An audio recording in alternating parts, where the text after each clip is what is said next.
सर्वेभ्यः नमस्काराः। कालिदासकाव्यस्य कुमारसम्भवस्य अनुशीलनं कुर्वन्तः वयम् एतावत्पर्यन्तम् आगताः। अधुना 70तमः श्लोकः 370। वागर्थाविव संपृक्तो वागर्थप्रतिपत्तये जगतः पितरो वन्दे पार्वती परमेश्वरो जगतः पितरो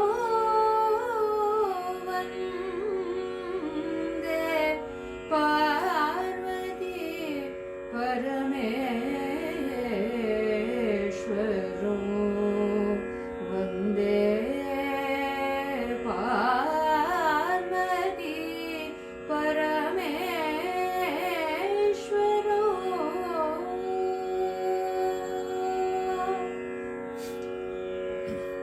Starting shloka 70, third canto, shloka 70. सदक्षिणापाङ्गनिविष्टमुष्टिं नतां समाकुञ्चितसव्यपादं ददर्श चक्रीकृतचारुचापं प्रहर्तुमभ्युद्यतम् आत्मयोनिम्. Now Lord Shiva wanted to know what was the cause for this disturbance for his mind. And as he was sure that there could be no cause within himself for this perturbation, he immediately turned his gaze outwards and he looked around. Disham upanteshu sasarja drishtim. So towards the ends of the various quarters. So he glanced and there he saw Manmatha. Sadakshinaapanga nivishta mushtim natam samakunchita sabhyapadam dadarsha. There he saw, dadarsha, he saw Manmatha, who was Chakrikrita Charu Chapam, who had made his bow, Chapa, his bow, the charming bow, because it is made of flowers, Charu Chapam, Chakrikrita, made into a circle, as it were, which is to say, it has been fully extended now. Prahartum abhyudyatam Atma Yonim. He saw Atma Yonim, Manmatha, who was all set, abhyudyatam, to strike at him. Prahartum abhyudyatam. Abhyudyata is one who is fully ready. So prahartum, to strike at, to discharge the arrow against Shiva. And so Dakshinapanga Nivishta Mushtim, how he was abhyudyata or all set is described in the first two lines of the verse, first two padas of the verse. Dakshinapanga Nivishta Mushtim. So his fist had been placed, mushti is the fist, nivishta, placed close to the right corner of the eye, dakshina apanga. So obviously he is no left-hander and therefore he is holding his arrow in his right hand and the bow in the left hand and has stretched the bow and the arrow is now very close to his ear. So from there he will discharge the arrow. So dakshina apanga, apanga is the corner of the eye. So Dakshinapanga Nivishta Mushtim Natamsam. So his shoulder a little bent so as to suit the right position. Akunchita Savyapadam. So he has somewhat bent his left foot. Savya is left. So Savyapada is the left foot.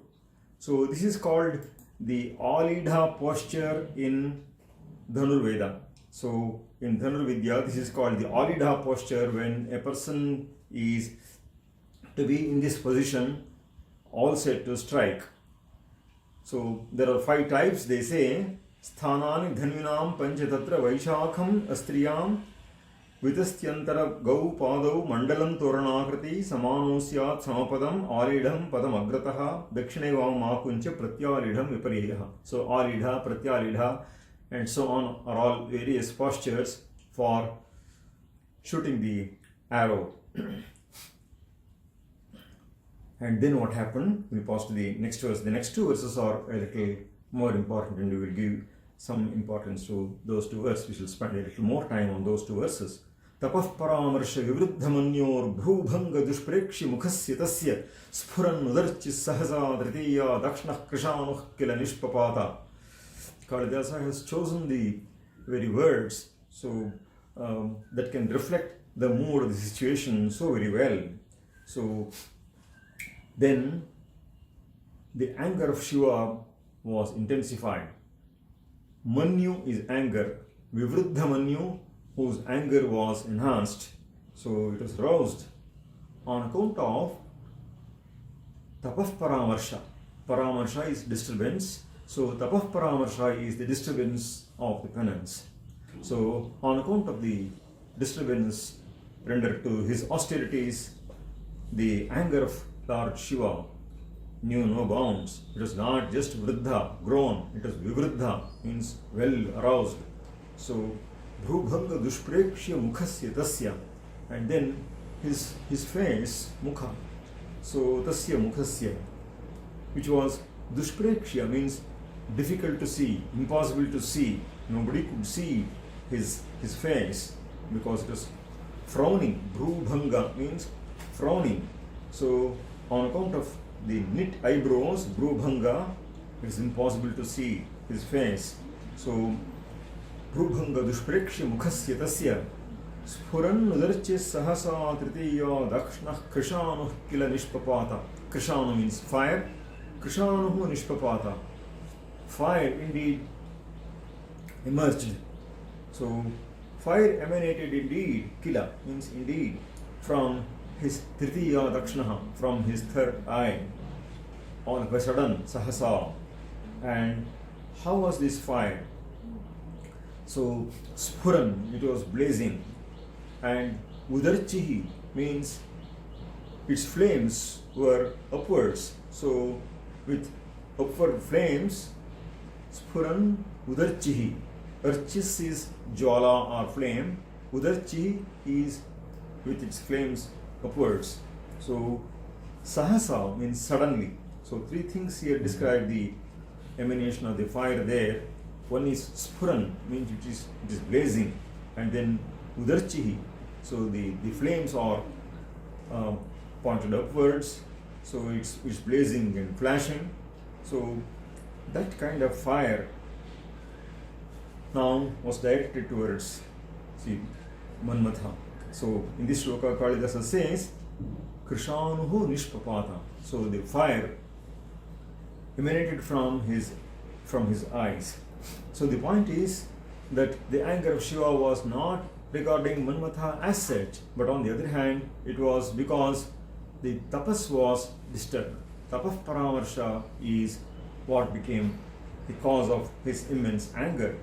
And now Lord Rudra is available in his Raudravatara. He is now seen in his Raudravatara. So he is seen so full of anger, his eyes, his eyebrows well knit, and they emanated from his third eye, Tritiya Dakshnaha. So the two eyes are normally used for the normal functions, and it is the third eye which is called Jnana Netra in Sanskrit. So it is from that eye that fire emanated, and obviously, as we see in the next verse, Manmatha was reduced to ashes.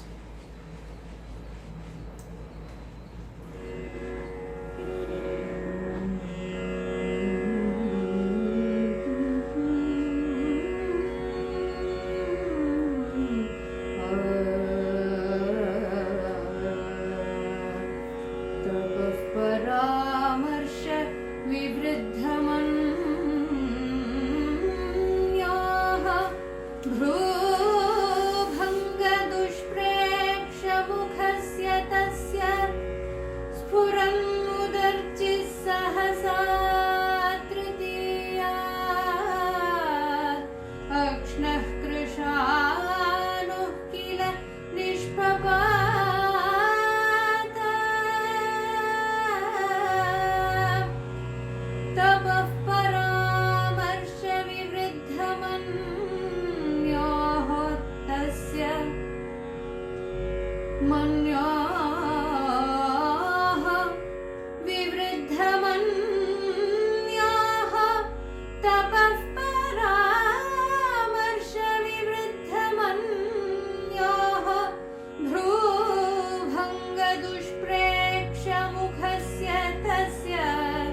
स्फुरन् मुदर्चिः सहसा कृशानुः तृतीया दक्ष्णः किल निष्पपात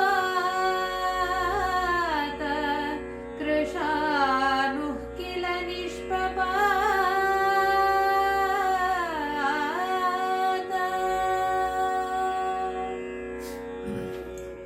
As some people have asked me to give a summary in Sanskrit also, I will be giving a summary of this verse.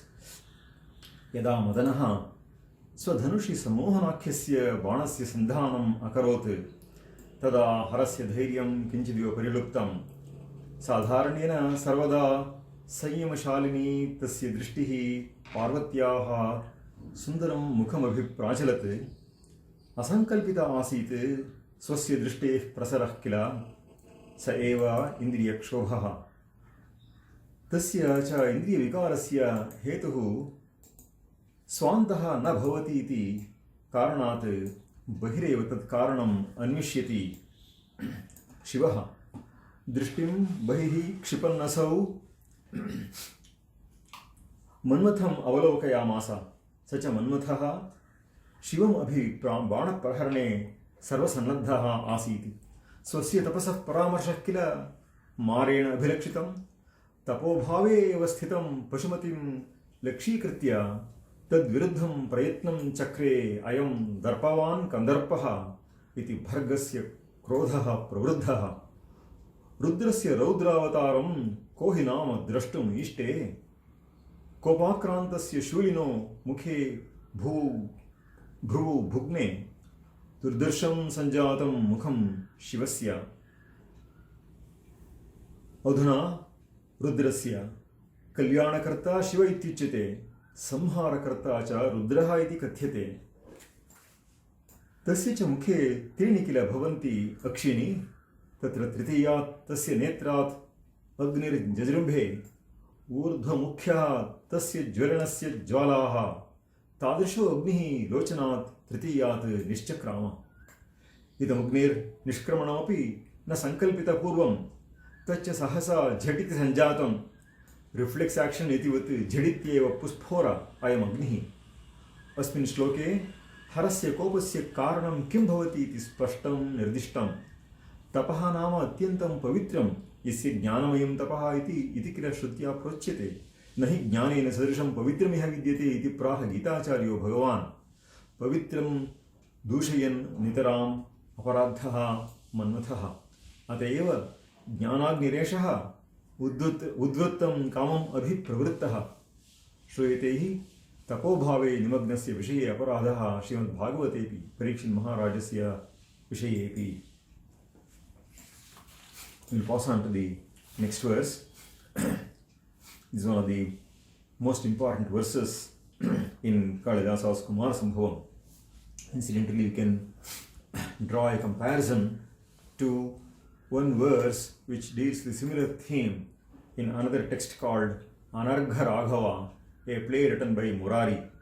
He says, Neela Lohita Lalata Lanchane Lochane Jayati Kopi Pavakaha. It is in praise of the fire that emanates from the third eye of Shiva. Rakshitasya Jagadanta Hetave Yasya Sanjaranam Atmabhuvarabhut. So, how Manmatha was the victim of that fire is described in that shloka. Now, the gods were all assembled in the sky. They were all very curious as to what was now to happen, because upon that hinged their fate. They were suffering at the hands of Tarakasura for so long.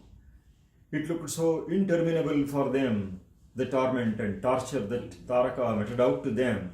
And therefore here was a moment, a key moment, a pivotal moment where their fate would take a new turn. And therefore they were all watching as to how Manmatha would accomplish this task. Never did anybody think that this would be an abortive attempt by Manmatha, that Manmatha would himself be attacked by Shiva in this manner. So as soon as the fire emanated from the third eye of Shiva, the gods assembled all in the sky They were all scared. Krodham Prabho Samhara Samhara. So they all cried in unison, O Lord, Prabho, Krodham Samhara, withhold your anger. Samhara means Upasamhara. So withhold your anger. So control thy wrath. Krodham Prabho Samhara Samhara iti. Yavad Girahkhe Marutam Charanti. Marut here refers to the gods. Khe in the sky, they were all assembled. So Marutam Giraha, the words of the divinities. Yavat Khe Charanti, even as those words moved in the sky. So even as they set out from their mouths. Tavat, by then, Saha Vanhihi, that fire which issued from the third eye of Lord Shiva, Bhava Netra Janma, Bhava is Lord Shiva, Netra is the eye, Bhava Netra Janma, issuing from the eye of the Lord, Bhasma Avashesham Madanam Chakara, it reduced Manmatha to ashes.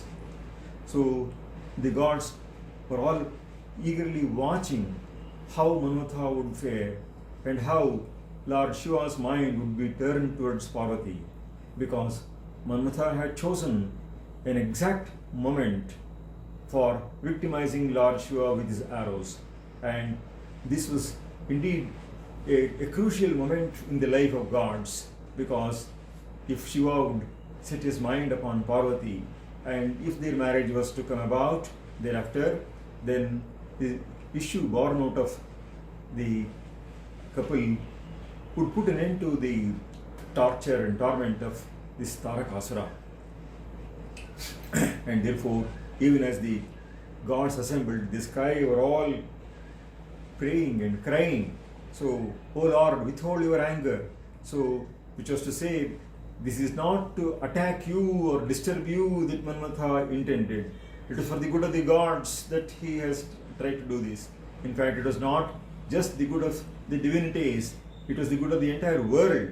And therefore, as the Lord of Lords, Lord Shiva should also bear in mind that this is some act that is going to do something good for the world, and therefore he should exercise restraint and control his anger. And even as his words, even as these words of the various gods were being produced, so already the eye, the third eye which produced the fire, so that fire came and reduced Manmatha to ashes.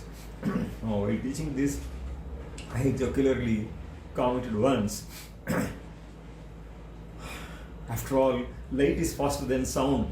So while the cry of the weeping and wailing of the gods, even before they reached Shiva's ears, the fire that issued from the third eye of Shiva had reduced Manmatha to ashes.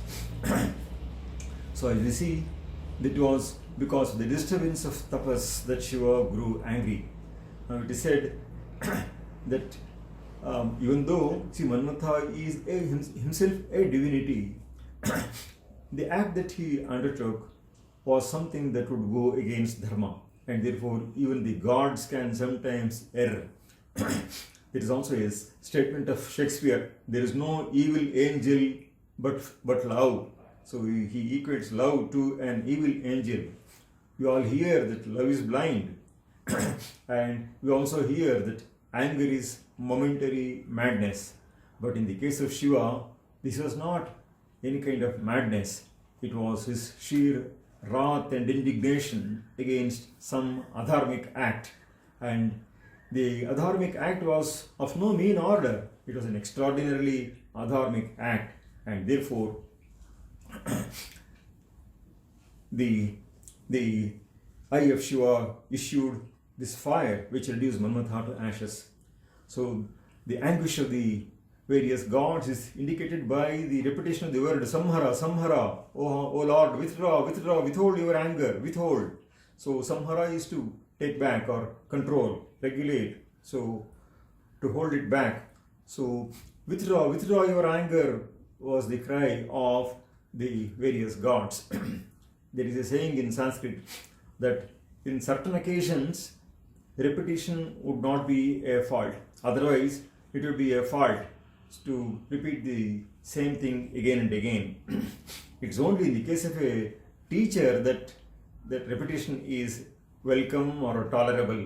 So the teacher has to keep on repeating what he is saying, so though not sometimes with the same words, so but he has to ensure that the knowledge is clearly grasped by the students, and therefore he may have to repeat.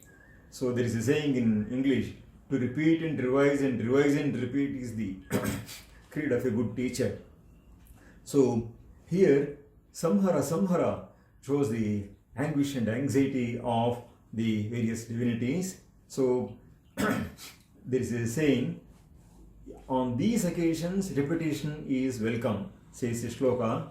Tadarthati shaigriye dainye kope avadharane vishade vismaye harshe punaruktam nadushyati. Punarukti is not a dosha. On these occasions, tadarthati shaye, when you have to emphasize something, stress something as a very important thing. Shaigriye, so when you have to stress the urgency of something, so hurry up we say. Then dainye, so when one is full of dainya or in a piteous situation. Kope, anger, as we see here Shiva in his supreme wrath. And then avadharane, when you want to assert something and affirm something and underscore something, you repeat. Vishade, when you are full of sorrow. Vismaye, full of wonder. And harshe, when you are full of joy. So on these occasions, repetition becomes tolerable. So there is also a grammatical justification for this. There is a Vartika which says Chapale dve bhavataha. So there is this Vartika of Varadachi, upon which Kashika, another text on Vyakhyana, says Sambhramena vrittihi chapalam. Chapala is here defined as Sambhramena vrittihi, or something that one does when one is full of anguish. क्रोधं प्रभो संहरेति यावद्गिरः खेमरुतां चरन्ति तावत्सवह्निः भवनेऽत्र जन्मा भस्मावशेषं मदनं चकार क्रोधं प्रभो संहर क्रोधं प्रभो संहरेति यावद्गिरः मरुतां खेचरन्ति तावत्स भवनेऽत्र जन्मा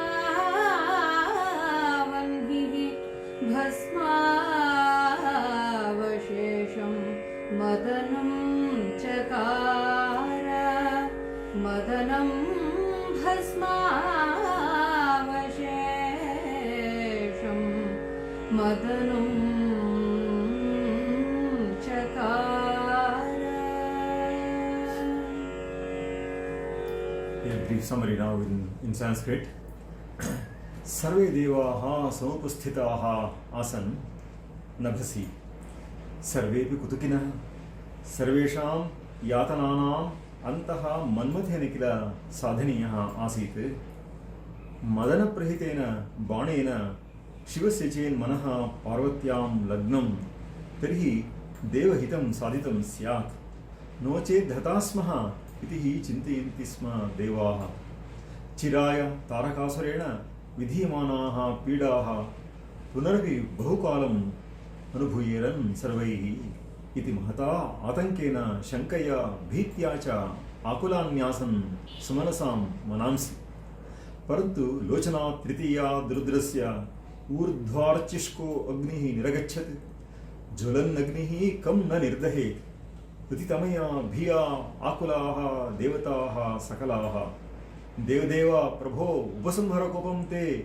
देवकार्यमेव चिकीर्षुः अयं मन्मथः नास्य तत्परता भवत् तपो भञ्जने त्राहि नः मादः मन्मथम् इत्येवमादि वक्तुं तेषाम् इच्छा प्रायः आसीत् परन्तु किं सञ्जातं प्रभो क्रोधं संहर संहर इति यावत् ते चुक्रुषुः तावत्येव समये रुद्रनेत्रप्रभवः भयङ्करः अग्निः मन्मथं भस्मसात् अकरोत्। तेषां द्विविशदां शङ्कातङ्कमेव सूचयति द्विरुक्तिः संहर संहर इति। तेषां वचांसि वियत्येव चरन्ति बभूवुः। तानि इमानि संक्षिप्तान्यपि वचनानि रुद्रस्य कर्णपथम् अनागतवन्त्येव। तेषां द्योकसां वचस्सु अनायातेष्वेव सत्सु शिवश्रुतिपथं भर्गस्य ललाटिकं नयनसमुत्थं तेजः भस्मसाद् विदधे पञ्चशरम् अमुम्। हाहाकारं कुर्वत्सु देवेषु ददाह अयमग्निः मन्मथम्। अत्र यावत् तावत् शब्दौ समकालिकतां सूचयतः। लोकोत्तरसौन्दर्यसम्पन्नो मन्मथो अधुना भस्मीभूतः।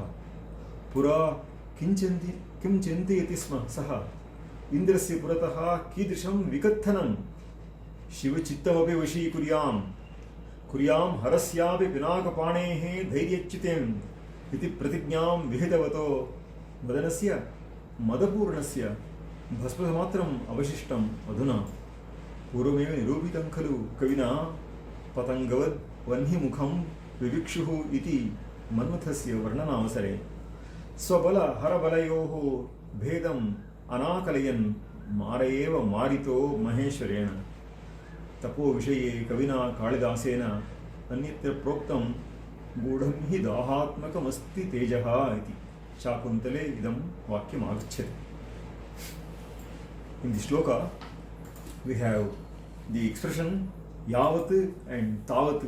These two show the simultaneity. So yavat girahke marutam charanti tavat savanhihi bhasmadanam bhasmavashesham chakara. So the simultaneity of the two. So even as the divinities uttered these words, already by then the fire had reduced Manmatha to ashes.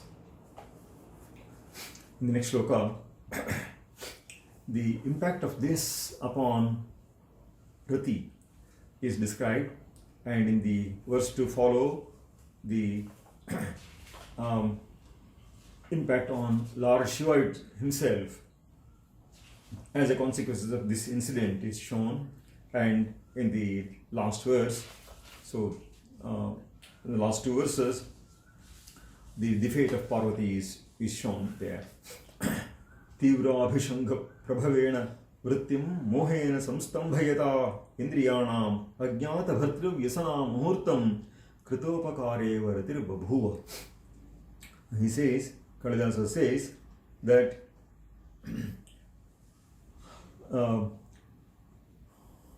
Rati fell unconscious.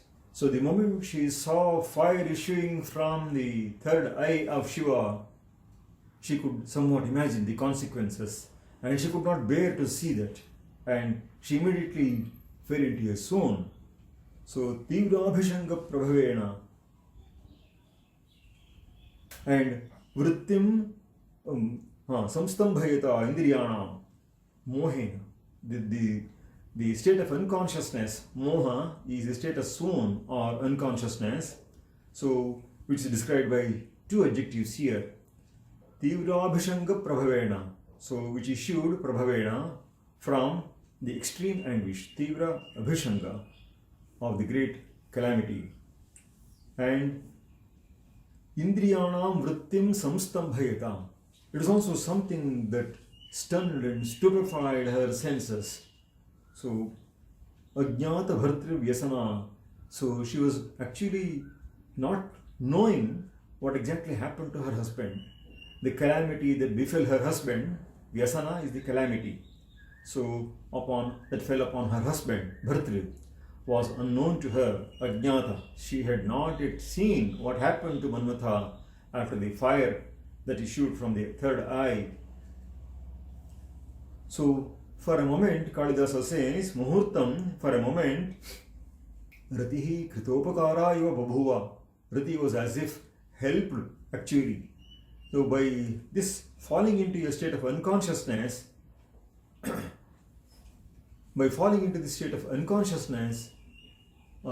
it was as though Rati was given a help.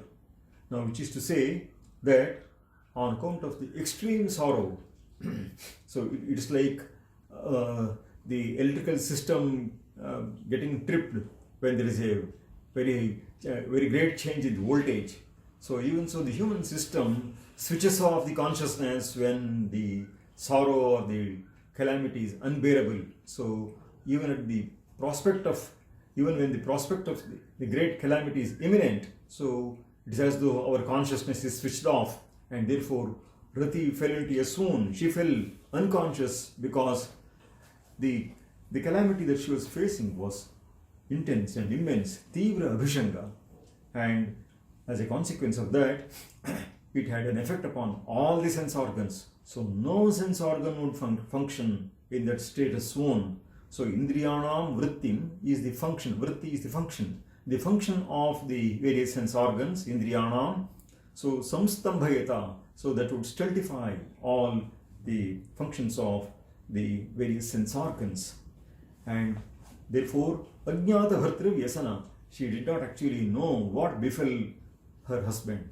So what tragedy befell him, she was unable to know. And that is why, says Kalidasa, Muhurtam, for a moment. So the state of unconsciousness does not last too long after all. So it's there for some time, and afterwards she recovers. And the moment she recovers, she will definitely know what has happened to her husband. And Kalidasa devotes a whole canto for her crying and weeping and wailing about what fate befell herself and her husband. And therefore, for a moment, as it were, Muhurtam Kritopakaraya Bhuva, Rati became a person as though she was greatly helped by this state of swoon. Kalidasa says, so she seemed to benefit for a moment by this state. I'll give the summary in Sanskrit. Bhasmibhutaha Ratipatihi Pararahitam Ratyaha Dukkham Tivraha Tasyaha Abhishangaha Arthat Ratimatram Sudussaha Taya Anubhuyamanaha Abhibhavaha Sudussahena Ghatena Sa Murcham Apa Moha Shabdasya Murcha ityapyartho vartate kila tasyam avasthayam sarvendriya vyaparaha api stabdhaha bhavanti chakshuhu na pashyati shabdaha na shruyate sparshopi na jnayate ka katha gandhagrahanasya rasavedanasya va evam mohavastha indriyani sarvani stambhayati stabdendriyaha kim va janiyat अतो हि मदनस्य भार्या इयं मदन नाशमेव न अजानात् इंद्रियाणि नाम ज्ञानद्वाराणि अव्यापृतेषु इंद्रियेषु ज्ञानं न उदेति एषा अज्ञानावस्था एव तस्याः उपकारः इव सञ्जातः इति वदति कविः सोढुम् अशक्यः शोकः उपनिपतितः वेदनायाः अतिमात्रत्वे असहनीयतायाञ्च सञ्जातायां प्रकृतिरेव मोहावस्थाम् आपादयति मूर्छावस्थायाम् एवं पतिता रतिः पत्युः व्यसनं कीदृशम् इत्येव न वेदयते दुःखाभावः एव सुखम् इति कदाचित् परिगण्यते खलु अधुना तु खेदानुभवस्य अभावः सञ्जातः यदनुभूयते तस्य ज्ञानं सञ्जायते सतोऽपि दुःखस्य अनुभव अभावे कथं न स्यात् खेदः दुःखाभावो अन्यः दुःख अनुभवाभावो अन्यः भर्तृप्रणाशादपि तीव्रतरः खेदः कीदृशः स्यात् पतिप्राणायाः तस्याः भर्तुः शरीरस्य नाशात् यद् दुःखम् अनुभूयेत तादृशस्य उत्कटस्य खेदस्य अपरिज्ञानात् रतिः कृतोपकारा इव जाता इति वदति कविः ईदृशमेव भावम् अभिव्यनक्ति कविः रघुवंशे सीतापरित्यागप्रसङ्गे सा लुप्तसंज्ञा न विवेद दुःखं प्रत्यागतासुः समतप्यतान्तः तस्याः सुमित्रात्मज यत्नलब्धः मोहादभूत कष्टतरः प्रबोधः इति। अस्तु, तादृशी अवस्था रत्याः मुहूर्तमेव। अतो मुहूर्तकालं सा कृतोपकारा इव सञ्जाता। अत्र इव शब्दस्य औचित्यं स्पष्टमेव। मूर्छावस्था इयं न चिरं तिष्ठति। इन्द्रियेषु सव्यापारेषु उद्गाढस्य खेदस्य अनुभवः जायते एव। In Kalidasa's Raghuvamsha you get a similar verse. Lakshmana has the tragic role of announcing to Sita that she has been sent to the forest, she has been abandoned by Rama. So, because of the great infamy that had spread on account of her staying in the place of Ravana, Rama is not able to bear the infamy brought to the great Raghuvamsha, and therefore he orders Lakshmana to leave her in the forest, not in the mid of the wilderness, but very close to the hermitage of sage Valmiki, because Rama knew that sage Valmiki would take care of her. And Sita, who was thinking that Rama was actually fulfilling her desire by taking her to the forest, because she had expressed her desire to be taken to the forest. So he had sent Lakshmana for that very task, perhaps because he was very busy. So Sita was full of joy, but on the other hand, she did not know the great tragedy that was to befall her. And when Lakshmana announces that she has been abandoned, so her sorrow knows no end. And in that context, the poet says, Sa lupta samjna. Samjna also means consciousness. So she lost her consciousness. Naviveda dukkham. She could not, in fact, immediately realize the intensity of her sorrow. But when she regained her consciousness, pratyagatasu samatapitanta, she was so full of sorrow then. And tasya sumitratmaja yatna labdhaha mohadabhut kashtatarah prabodhaha. So Lakshmana, they tried to bring her back into the wakeful state. So, and she says that her state of wakefulness was indeed worse than her state of swoon. The state of swoon was far better compared to the state of wakefulness, he says. And therefore, the situation here is similar. Rati is so full of sorrow. So, and unable to bear and withstand even the sight of Manmatha getting reduced to ashes. So she has fallen unconscious, and that is described as a great help to her. The next verse, 74. Tamash vighram tapasas tapasvi vanaspatim vajra iva vabhajya stri sannikarsham parihartam icchan antardadhe bhutapati sabhutaha. Now, what is the impact of this upon Lord Shiva? So, Shiva is tapasvi, and for a person who is a tapasvin, tapas is what is supremely important, and therefore he found that all this situation was causing disturbance to what he was focusing on. So tapasaha vignam, so the impediment to his tapas, and therefore he saw that all this was causing a disturbance to his tapas, and therefore what did Lord Shiva do? Antardadhe bhutapatihi. Bhutapatihi is Lord Shiva, the chief of the Ganas. So antardadhe, he withdrew from the place, so he just disappeared along with all his followers. Sabhutaha, the bhutas are the Ganas of Shiva.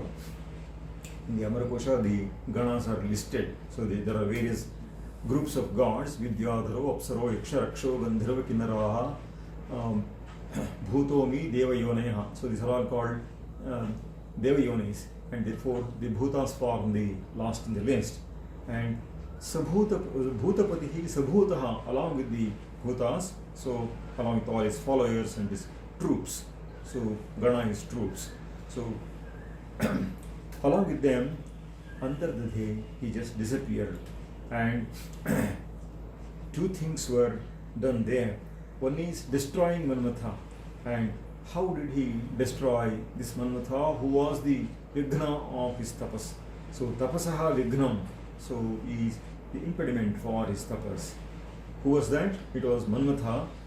And how did he destroy him? So avabhajya means destroying him. Vajraha iva, like the Vajrayudha, destroying a tree, vanaspatim. So like the thunderbolt, so destroying a tree.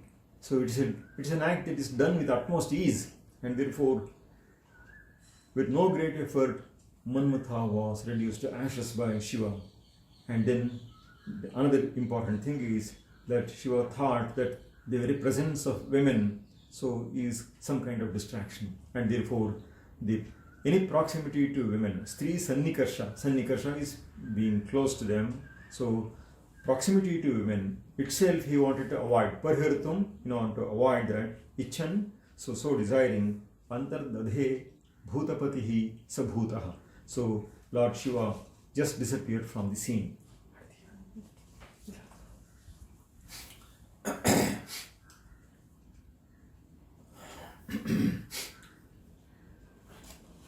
The next verse, Shloka 75, Shailatmajapi Pituruchiraso Abhilasham Vyartham Samarthya Lalitam Vapuratmanascha Sakhyos Samakshamiti Chadhika Jata Lajja Shunya Jagama Bhavanabhimukhi Kathanchit. So, the summary, the previous verse, Tamashu Vignam Tapo Vignas Sanjataha Manmathasya Manmatha eva Tapo Vignaha Sanjataha Itham Tapodhananam hi Tapo Griyaha Ataha Tapo Nishtaha Shivaha Tapoantaraya Bhutam Tam Kamam Dhastavan Katham Dhvamsam Kritavan Kamasya Ityasya Upamam Dadati Kalidasaha Vanaspatim Vajraha Iva Avabhajya Vajrayudham Nama Parama Prabalam Praharanam Vanaspatayaha Vrikshaha Vajram Vajrena Bhadyate iti vadamha Vriksho Vajrayudhena Bhadyate iti kimu uktavyam Ashanihi Tarum Yatha Bhanjyat Tatha Bhantva Shivaha Tasmat Sthanat Chachala Stri Sannikorsho Nama Tapo Vighna Hetuhu Tapasvinam Tapasvininam tavat Purusha Sannikarshopi Tathaiva Bhayat Tad Yatha Vapyastu Yatra Vignaha Nasambhavanti Tadrisham Sthanameva Varam Nari Sannidhyam Vikarahetuhu Tapo Ruchinam Kalidasaneva Purumuktam Dhiranam Vikarahetu Sadbhavepi Cheto Vikaraha Nasanjayante iti Tathapi Yatra Antarayanam Sambhavaha eva nasti Tadrisha Sanniveshaha eva Preksha Budbhi Adartavyaha Mahapurushaha api Nadriyante Vighna Bahulyam Pratyuh Bahutve Prayetnasyaapyadhikyam Avashyikam Sanjayate Sulabha Ghadaneyanam Arthasadhyatvam Kena Nama Vivekina Urari Kriyeta Ato Mastveva Stri Sannikarshaha iti Nirniya Sagana Shivaha Antarhitaha Abhavat Kamasamharanam Ekam Karyam Asthane Asamecha Asankalpitasya Kamasya Aspadameva Mabhud iti Tat Pariharoha Aparam Karyam Evam Karyadvayam Samameva Sadhayamanaha Shivaha Vighnaspadaam Sthanam Tat Pariharan Nirvighnam Sthanamanyat Jagama Kutra Jagama Shivaha iti Kavirapi Nasujiti Shivasya Antardhanameva Vakti Kavihi Bhutais Saha Bhutapatihi Nirjagama. We'll stop the session here. Namaskara.